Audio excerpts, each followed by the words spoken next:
Alright, this is James from This End Up. I'm going to go ahead and show you The Last of Us.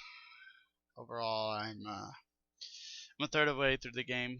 I'm enjoying it. It's great. It's definitely something different. I'm not used to playing survival horrors. Um, there's a little bit of a, I don't know. See, it's hard to say if this is a survival horror or not. It also has action game elements in it. It's a little bit of both, I would say, but I would say the majority of it is definitely a survival horror because it does have a lot of scare factors in it. Mm, the intro screen and the title card is uh is pretty cool. I have to admit, you don't really get too much of the game. You'll get your standard warning, of course, and all that. Blah, blah, blah, blah, epileptic. I don't know how to say that, but whatever. Um, but yeah, you'll for your title card here, and I'll show you. It's just, and there's Naughty Dog, which to me is they are awesome for making this game, making the jump. Um, they definitely wanted to do something different, and I have a lot of respect for them for trying something different. And it clearly shows that they are definitely a very talented studio. But this is the title screen. That's what you get is a window. You pretty much get a window, and um, overall, it really showcases the graphics. Um, the menu screen is overall, you get the factions, which is the multiplayer. I honestly haven't played it too much. I I dabbled with it a tiny bit, but overall, once I beat the game, I'm gonna go ahead and um, get into the multiplayer. So that's that's what I would say is the majority of that. And overall, you get your typical new game chapters, load game, um, and you overall get the option menu, which is kind of standard, basics, normal visual. Change the settings and all that. So nothing crazy. Um, Language, credits, bonuses. Bonuses I've looked around. I mean, overall, I didn't really. I won't probably dabble too much with the bonuses until after I beat the game. But it's cool. I mean, extra goodies is always good, and downloadables is. I went ahead and bought the $20 DLC package, which gave me the album and some other stuff with it that I kind of thought it was pretty good. Some multiplayer skins and add-ons and stuff like that. They have a making of Last of Us I'll check out after I beat the game. So I think that's pretty decent for DLC stuff. So, but yeah, that's pretty much the majority of that. I'll go ahead and load in here. I'm at the high school escape. Um, this I'm not gonna divulge in where specific place I am because could lead to spoilers and what's going on. I'm just gonna go ahead and show you overall the setting here. This is the load screen. This is the only load screen you get really once you get into the game. Um, it's seamless. Once you're in the game, going to one area to another, even through the cutscenes, you really don't get a load screen. So um, how they did that, I'm not sure. It's pretty awesome. I'm assuming they're using a lot of network servers, to hold the save points and put a little bit less strain on the console. But overall, this is the only load screen you get. Um, if you notice, the music's pretty awesome. Very serious toned. Um, Isolation. A lot of the themes in this game is dealing with isolation and death and darkness. Um, it really fits. It really makes the game um, what it is. So you get that loading screen 50%, and um, I really enjoy the themes and the environments to what they put you in. I think I think Naughty Dog is on par with that. So um, yeah, almost done here with the loading screen. Again, this is the only loading screen you get. So I mean, yeah, you're getting a almost a 5-minute loading screen, but still, it's still better than having to get a loading screen every time you open a door or something. So um, I'm not complaining. It's very minuscule compared to other things.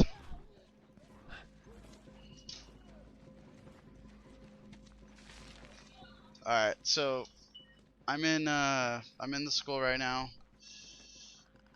I'll give you a quick rundown. Those are the baddies in front of us. We're trying to escape. Um, I have some AI counterparts. I won't disclose in the names or anything because I don't want to put spoilers. But overall, that's pretty much the only power you get is you're able to hear, um, essentially through further distances. Not a special power. It's just it's kind of like the game throwing you a bone. You don't get a mini map. You don't get any kind of UI help through the game. You kind of just go with the flow. This is pretty much very realistic setting type of game. Overall, they wanted you to feel like you're in the situation. You don't know what to do. There's not a lot of UI tips either. They give you some tips, but not a lot. So overall, my AI counterpart, they're pretty. The AI is pretty good in this game, but sometimes it does get a little frustrating because they can kind of get in your way. I'm gonna go ahead and grab this brick. I'm gonna go ahead and throw it to the other side to draw attention. And you definitely use your environment for this game. So you want to distract the enemies as much as you can, avoid them. But for this instance, I was able to go ahead and use a stealth kill, and with the Shiv, which is ideal. Single hit stealth kill is key. You use cover a lot in this game. You really don't want to run around doing guns blazing because these enemies will kill you pretty quick. So overall, using cover-based tactics. My backpack is pretty much my inventory screen. I can make items, a shiv, medical kit, and this is in game too. So if an enemy sees me while I'm making something, they can kill me. So I have to be kind of smart about it. I can make a shiv and overall I can go Molotov as well, which is pretty cool, and a blade bomb, which that's pretty awesome. And then my skills is just standard upgrades to myself. Not a lot, but it helps. Definitely, if you notice my health bar on the right that's my health status. Um, and overall listening mode and crafting speed, and then overall like the Tomb Raider collectibles, you get those. You can get nodes and artifacts and things like that. So they add into the game. Overall, the game itself is kind of, I'm gonna say it's not open world. It's definitely, it takes you definitely go on a path. You're definitely not exploring a lot. But the areas that you're in, you have a lot of options to go find alternative routes. So I've been spotted. I'm gonna go ahead and fight this guy off. Apparently he got me. That spitter got me pretty quick. It's a one-hit kill. These villains, the enemies in this game are tough. Most of them are tough, I have to admit. So I enjoy that though. It helps because you don't want to play a game that's too easy and you'll just run through it like nothing. So I enjoy that, and it takes you back all the way to not to the beginning of the area, but you still have to kind of track back a little bit when you die, which is good. I'm not complaining about it. It adds more skill to it. I've been spotted again. I'm gonna go ahead and fight these guys off, especially that spitter in the background. He's the more threat than the other AIs, NPCs, because they can pretty much kill you in one hit. Using the shotgun is pretty useful. It's slow. And again, the AI, your AI counterparts, they can take care of themselves. But sometimes you have to kind of save them, and that'll be coming up soon. But let's see. I'm gonna go ahead and we cleared the area already, so I'm just gonna do a scan. Go to the next area here. Just go ahead and got my showing off my weapons here, and you can swap for a pistol or a magnum. And then the other side is a shotgun and a bow and arrow, which I prefer the shotgun, of course. I didn't really use the bow and arrow too much. It's not as effective, I feel like, in Tomb Raider, which the bow and arrow in Tomb Raider is pretty awesome. Doing a scan here, looks good. I'm gonna go ahead and grab whatever I can here. You definitely want to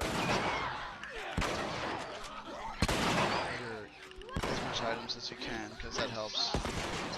Just go ahead and fight these guys off. Using cover. That was awesome. And the environments, if you notice, are amazing. This is probably the best looking PS3 game that's out, I would say. This is definitely feels almost like a next gen game. It runs good. It runs, as far as I can tell, almost 60 frames a second. There's some hiccups, especially when there's like 3 or 4 NPCs attacking you, and it kind of bugs out a little bit, but nothing bad. Overall, it's pretty good, I have to admit. So go ahead and go to the next area. Looks like there's a path down this hallway. Just kind of slowly creep over here. Let's see here. 3 guys. I know what I can do with this part. This is perfect. Looks like 3 guys in one singular area. You could use a bottle, but you know what? I'm gonna go ahead and make the bomb, needle bomb, which is almost perfect in this situation. So this guy's coming after me. I'm gonna go ahead and launch that, and boom, got him. I love it. It just still alerted them, but overall, it gave us more of an advantage to clear out the enemies. The AI, I would say the NPCs are pretty aggressive in this game. They don't really, if they have an opportunity to kill you, they will. And it's very fluid too, the combat. Now I'll go to this next area here. Oh, I'll go ahead and stop it here, because this next part gets to be pretty interesting, fighting a mini boss. I won't go ahead and divulge, but I hope you enjoyed my little preview of The Last of Us, and I will go ahead and showcase a little bit more, and I'll talk to y'all soon. Thank you.